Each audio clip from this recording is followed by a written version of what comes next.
బలోచ్ మిలిటెంట్ల దాడిలో హతమైన 21 మంది ప్రయాణికులు, 4 భద్రతా సిబ్బంది మృతదేహాలను క్వెట్టా నుంచి పెషావర్లోని ఓ ఆసుపత్రికి తరలించారు.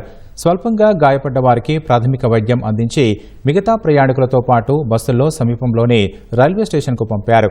అక్కడి నుంచి వారి వారి గమ్యస్థానాలకు రైళ్లలో తరలించారు. జాఫర్ ఎక్స్ప్రెస్ దాడి ఘటన తర్వాత బలూచిస్తాన్లో శాంతి భద్రతలను పర్యవేక్షించేందుకు పాకిస్తాన్ ప్రధాని షెహబాజ్ షరీఫ్ ఆ ప్రావిన్స్లో సందర్శించారు. బలోచ్ మిలిటెంట్ల దాడిలో మృతి చెందిన కుటుంబాలకు సంఘీభావం తెలిపారు.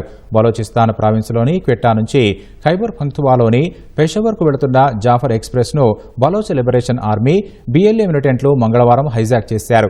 ఘటన జరిగిన సమయంలో 9 కోచ్లలో మొత్తం 440 మంది ప్రయాణికులు ఉన్నారు.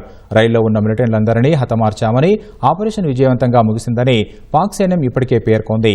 మిగిలిన ప్రయాణికుల్ని కాపాడామని వెల్లడించింది. రైలు హైజాక్ ఘటనలో 21 మంది ప్రయాణికులతో పాటు 4 పారామిలిటరీ సైనికులు మృతి చెందినట్లు పాక్ ఆర్మీ జనరల్ పేర్కొన్నారు. భద్రతా బలగాల కాల్పుల్లో 33 మంది మిలిటెంట్లు మృతి చెందారని తెలిపారు.